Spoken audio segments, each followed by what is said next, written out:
Starlars Forms and welcome back to my channel. In today's video I'm going to be focusing on another Disney theory, but this time I'm focusing on a story, but I'm going to theorise it as if some bits have happened or may have not happened. There are a couple of them on YouTube at the moment, and since I've done a lot of Disney theories, I thought I might give this one a go. So which character am I focusing on today? Well, if you know me for a long time, then you'll know that I am obsessed and adore Tarzan. However, I'm not going to be focusing on Tarzan today, but none other than his betrothed, Jane Porter. The reason why I picked Jane's story was because I find it very fascinating. She is the most inspirational, the most cultural, and to be fair, really pretty. And if you are a big Tarzan fan like myself, then you'll know that if you see her with Tarzan, you may get a little bit jealous. I know, I certainly am, and there will be thousands of girls who would, but this is another different story. As I was watching the Disney film ages ago, a lot of questions came around to my mind about Jane. Who was she? Where did she come from? What's her background story? It just remains a mystery. Tarzan's story is completely simple because he was raised by gorillas, his parents died because they were attacked and fed by a leopard, and he grew up never knowing until later in life that he was a human being. We do know that she and her father, Professor Porter, came all the way from England to Africa to study the gorillas. And then towards the end of the film, they stay in the jungle and they all live happily ever after. But the main reasons for this, including background and emotions going through this ordeal, and her hobbies as well, they're not explained, like I said before. So I thought I would do a little bit of digging and see what we come up with. Bearing in mind, even though this is a Disney theory, I'm taking some research out from Edgar Rice Burroughs' novel of the same name, which is Tarzan of the Apes, and then Robin Maxwell's novel, Jane, the Woman Who Loved Tarzan, which is one of my favourite books of all time. And even though I'm picking up these bits from the books, I'm trying to stay away from them as much as possible, and I'm mainly focusing on the Disney film. Plus, I will be focusing on the short-lived television series. And that was called The Legend of Tarzan, which, if you were a child from the early noughties, then you'll probably know what I'm talking about. And please bear in mind that this video will contain a lot of spoilers. So if you haven't seen the films already yet, then you have been warned. So anyway, let's get down to this theory. Jane Porter was a very well-to-do lady who was from American and British descent. She was born in Baltimore, USA. Her father, Archimedes Q. Porter, was a British scientist, and her mother, Samantha Porter, née Edlington, was a very well-to-do American socialite. In Tarzan of the Apes, Edgar Rice Burroughs describes Jane as a pretty 19-year-old American lady. But in Robin Maxwell's book, she's described as in her early 20s, and she is from British and American descent. However, in the Disney film, she is described as a British woman in her early 20s, and that is probably confusing. So what I did was I looked at all three of these theories and I mixed them together. And it is likely, in my own opinion, that Jane has American descent and British descent from both of her parents. But because her father was working as a scientist, he often travelled a lot. So in one of the many places he travelled to was India and Africa. At some point, Professor Porter was invited to go to England to work as a professor for either Cambridge or Oxford University, or it may be this case both. So the whole family had to move from America all the way down to England. As she was growing up, Jane had very different opinions from both of her parents. She really despised her mother. Jane really hated being dressed up in fancy dresses, sitting around and drinking tea and having biscuits at 4 o'clock each afternoon. And she felt it wasn't the life for her. And because of her mother's forcement to do these things because of her gender, that caused a bit of a strain in their relationship. Jane's relationship with Professor Porter is completely different. She dotes on him and she looks up to him for an inspiration, just right in front of the theorist Charles Darwin and explorer Mary Kingsley. From a very young age, Jane always wanted to travel the world, and she also wanted to be a scientist. Well, not actually kind of a scientist, but I'll get to that in a bit. It was a dream of a lifetime, and Jane must have felt that being stuck in England wouldn't be the ideal life for her.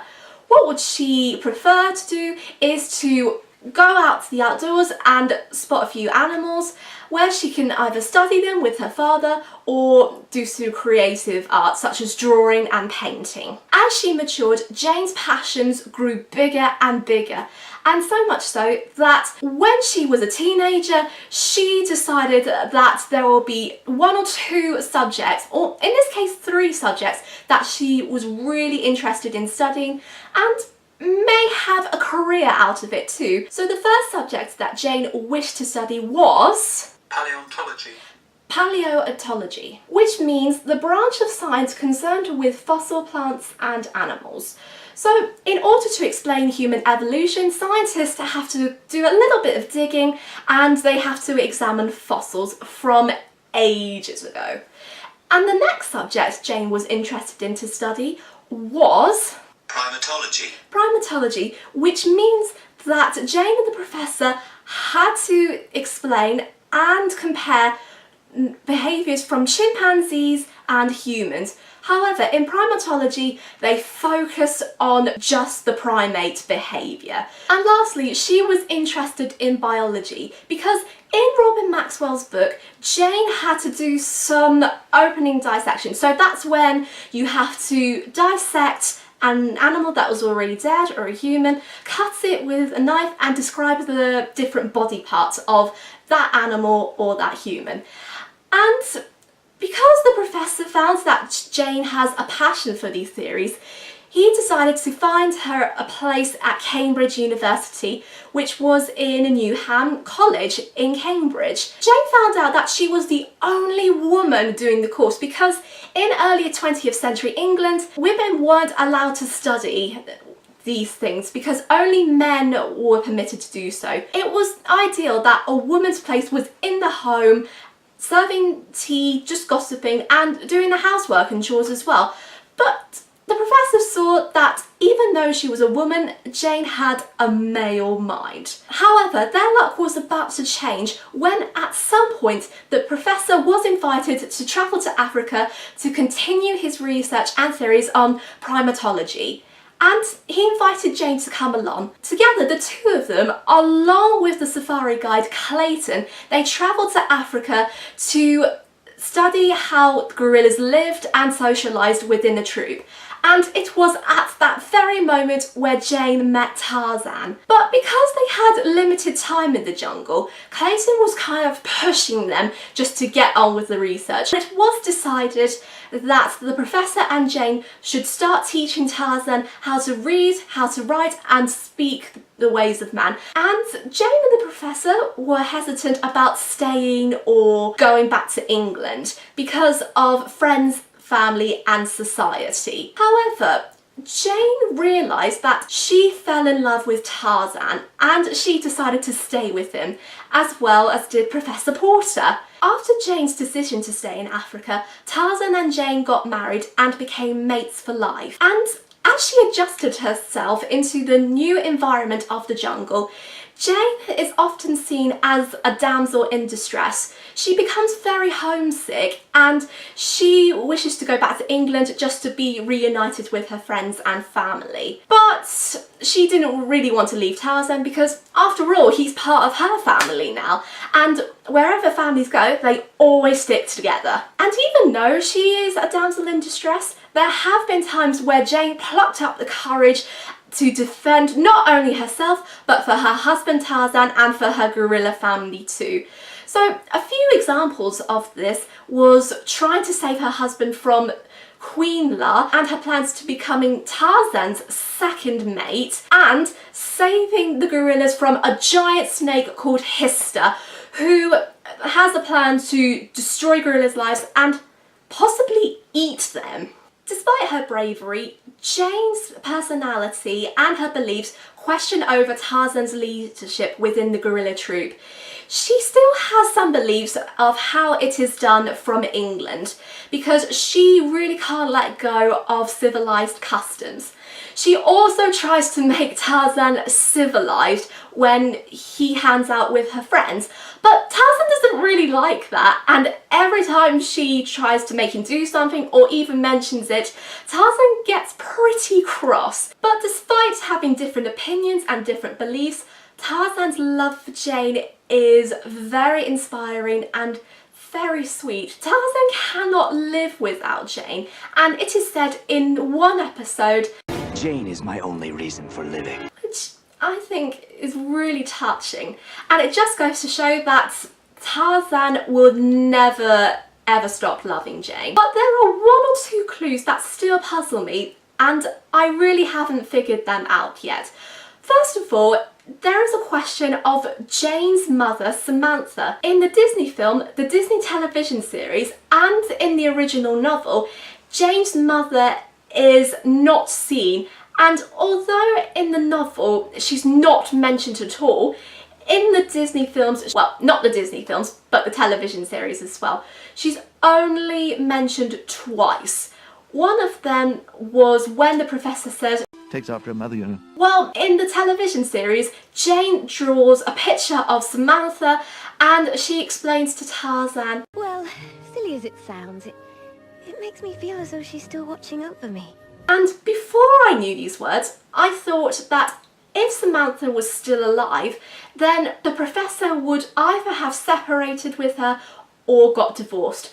Divorces are really rare in the 20th century, or well, the 19th century actually, and it will be a scandal if people find out that a rich couple got divorced.